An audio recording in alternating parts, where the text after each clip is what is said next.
Students, good morning बेटा। आप सभी का एक बार फिर से स्वागत है आपके अपने YouTube channel S Kaushalya education में। और बेटा आज हम पढ़ रहे हैं हमारी 5वीं क्लास की इंग्लिश का 10th लेसन रानी लक्ष्मी बाई। बेटा इसको लेसन को हमने पढ़ लिया है और इसके वर्ड मीनिंग कर लिए हैं। आज हम कर रहे हैं इनके क्वेश्चन आंसर। तो बेटा सबसे पहला क्वेश्चन हमारे पास है, मनु किस बात की जिद कर रही थी? कि वो क्या जिद कर रही थी? मनु अपने पापा से। मनु हाथी पर चढ़कर जाने की जिद कर रही थी।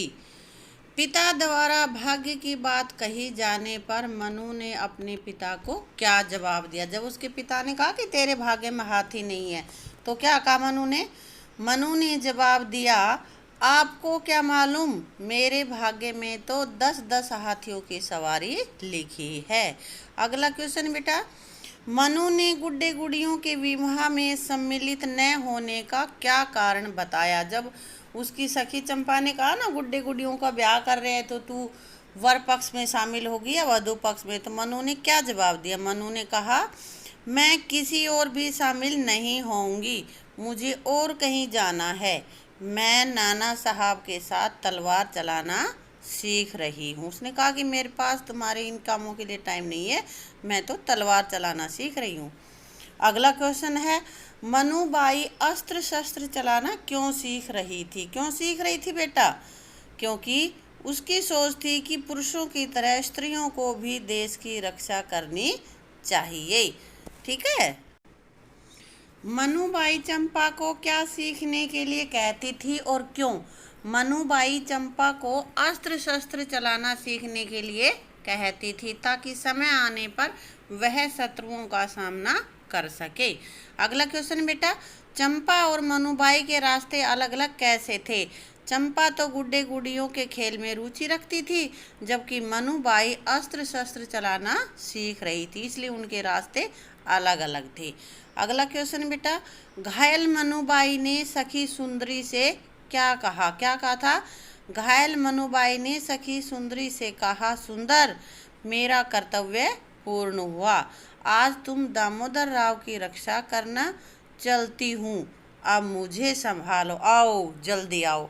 जब वो घायल हो गई थी और वीरगति को प्राप्त होने वाली थी, तब उसने सुंदर से कहा कि मेरे दामोदर का ध्यान रखना, उसकी रक्षा करना और मेरे शरीर को कोई छू ना पाए, इसलिए मुझे जल्दी से संभालो। ठीक है। आपकी बात है, मनु हाथी की सवारी करना चाहती थी, आप किसकी सवारी करना पसंद करेंगे? मनु चाहती थी कि मैं हाथी पे बैठूं, तुम किस पे बैठना चाहते हो? हाथी पे, घोड़े पे, एरोप्लेन में, है ना? बेटा कोई किसी चीज पे सवारी करना चाहता है, कोई किसी चीज पे, है ना? अब अगला है, जो तुम जिस पे सवारी करना चाहो वो लिख देना। अगला क्वेश्चन हमारे पास है, मनु ने घुड़सवारी और तलवारबाजी सीखी थी, आप क्या क्या सीखना चाहते हैं? क्या क्या सीखना चाहते हो? आजकल तो बेटा तुम या तो क्रिकेट सीखना चाहते हो या क्या बंदूक चलाना भी सीखना चाहते हो? अच्छा, और कोई हॉकी भी खेलना चाहता है ना? तो जो कुछ जो चाहता है कि जिसके मन में जो कुछ सीखने का है वो यहाँ पे लिख देगा। नाना साहब लक्ष्मीबाई को प्यार से छबीली कहकर बुलाते थे, आपको अपने घर में प्यार से किस नाम से बुलाया जाता है? बेटा किसी को किसी नाम से कहा जाता हो, किसी को मोनू, किसी को सोनू, किसी को चिंटी, किसी को मिंकी, जो भी कुछ कहा जाता है वो यहाँ पे तुम्हें लिख देना है। ठीक है।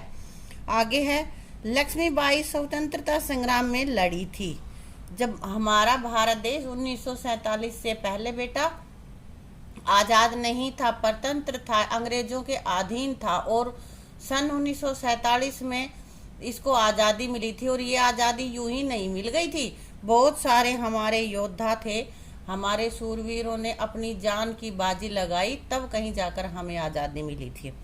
तो लक्ष्मीबाई स्वतंत्रता संग्राम में लड़ी थी, आज़ादी की जो लड़ाई थी उसमें लक्ष्मीबाई लड़ी थी।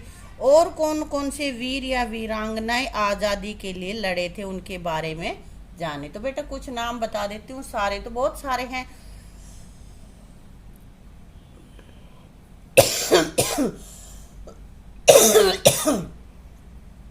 लाला लाजपत राय, मंगल पांडे, भगत सिंह, चंद्रशेखर आजाद, सुभाष चंद्र बोस, सरोजनी नायडू आदि। ऐसे बहुत सारे ऐसे नाम हैं जिनको यहाँ पे हम लिख भी नहीं सकते, बहुत ज्यादा है, तब कहीं जाके हमें आजादी मिली थी। ठीक है, हमारा आ जाता है व्याकरण पोर्शन, भाषा की बात। मित्र होने के नाते मैं तुम्हारा शरीर किसी शत्रु को छूने नहीं दूंगी। लक्ष्मीबाई से कह रही ना सुंदर। हाँ, मित्र शब्द का विलोम है शत्रु, मित्र का उल्टा शत्रु। तो इसी तरह नीचे भी कुछ शब्द दे रखे और उनके विलोम शब्द तुम्हें लिखने हैं। तो जैसे आदर अनादर, सुख दुख, आस्तिक नास्तिक, पसंद नापसंद, पूर्व पश्चिम, आदि अंत। आदि मतलब शुरुआत और अंत मीन्स एंड, जिसका हो जाए खत्म। जन्म मृत्यु, जन्म का मरण भी होता है बेटा। पुरुष स्त्री, पुरुष मतलब पुरुष क्या होता है, जैसे पापा हैं, भैया हैं, है ना। स्त्री मम्मी, बहन, दादी, ये सब स्त्री होती हैं। हंसना रोना, चढ़ना उतरना, कृतज्ञ कृतघ्न। तो कृतज्ञ होता है जो एहसान माने, किसी ने हमारा कुछ काम किया और हम उसका एहसान माने कि हाँ भाई इसने मेरी हेल्प की है। और कृतघ्न जो कि एहसान ना माने, एहसान फरामोश होता है ये। आगे है, एक बालिका अपने पिता के साथ खड़ी है। रोहित रोज रात को दूध पीता है। तो यहाँ पे पिता और पीता अलग अलग है ना, इनके अर्थ मात्रा, एक मात्रा का ही फर्क हो गया, दोनों के अर्थ अलग अलग है। ऐसे ही कुछ मिलते जुलते शब्द तुम्हें और दे रखे हैं और उनके तुम्हें अर्थ बताने हैं बेटा। यहाँ पे है हरि, हरि मीन्स भगवान, और ये हरि, हरी मीन्स हरे रंग की, हरे रंग की कोई भी चीज हो सकती है, जैसे हरी घास, हरी शर्ट, हरी चुन्नी, ये। और ये हरी पहले वाला जिसमें छोटी की मात्रा लगी हुई है, ये है भगवान। बिन बिना मतलब इसकी बगैर। बीन बजाने का एक यंत्र होता है, बीन बजाते हैं ना। हाँ, मिल चक्की, और मील दूरी मापने का पैमाना, 1 मील 2 मील 10 मील। ठीक है। आदि मतलब आरंभ, शुरुआत करना, और ये आदि किसी चीज का अभ्यस्त हो जाना। जैसे कई बार शराब पीने वाले शराब पीने के आदी हो जाते, चाय पीने वाले चाय के आदी हो गए, उनको चाय चाहिए ही चाहिए, ये होता है अभ्यस्त। पिला मतलब पिलाना, दूध पिलाना, दही पिलाना, ये होता है पिलाना। और पीला, पीला रंग होता है, एक रंग का नाम है ये। शिला, शिला मीन्स पत्थर, और शीला ये किसी का नाम है। ठीक है। अब आगे कह रहा है कि पुरुष शब्द को ध्यान से देखिए, रै के साथ ऊ की मात्रा, रै को ऊ बना है, रै की यहाँ पे लगी हुई है। सभी अक्षरों में ऊ और ऊ की मात्रा उसके नीचे लगती है, लेकिन रै में यहाँ पे बीच में लगती है। तो ऐसे ही यहाँ पे कुछ शब्द दे रखे हैं जिसमें रै के ऊ की मात्रा लगी हुई है, इनको बोलते हुए तुम्हें यहाँ पे लिखना है। ठीक है। जैसे रुचि, यहाँ लिखो रुपये, रुपया यहाँ बोलो और फिर यहाँ पे लिखो, ऐसे ये लिखने हैं सारे। ठीक है बेटा। अब आगे हमारे पास है, पाठ में से मुहावरे छांटकर उनके वाक्य में प्रयोग करके लिखे। कोई भी 4 लिख देना, जरूरी नहीं है कि जो मैंने लिखे वही लिखोगे।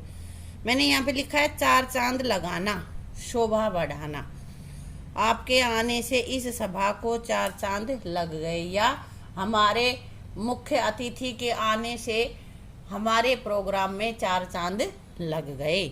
सिर पर पैर रखना, बहुत तेजी से भागना। अध्यापक, बच्चे अगर शरारत कर रहे हो और अध्यापक आ जाए तो तुरंत भाग जाते हैं ना। या पुलिस को देखकर चोर सिर पर पैर रखकर भाग गए। मजा चखाना, बदला लेना। पुलिस ने चोर को मजा चखाया, चोरी करने का मजा चखाया ना, चोरी की, इसलिए उसको सजा मिली। वीर गति पाना, प्राण का बलिदान कर देना, यानी कि मृत्यु प्राप्त करना युद्ध में, वो होती है वीर गति। कारगिल युद्ध में हमारे कई जवान वीर गति को प्राप्त हुए थे, या ऐसे भी लिख सकते हैं हम, कारगिल युद्ध में हमारे कई जवान वीर गति पाए, कि हमारे कई जवानों को वीर गति मिली। ठीक है बेटा।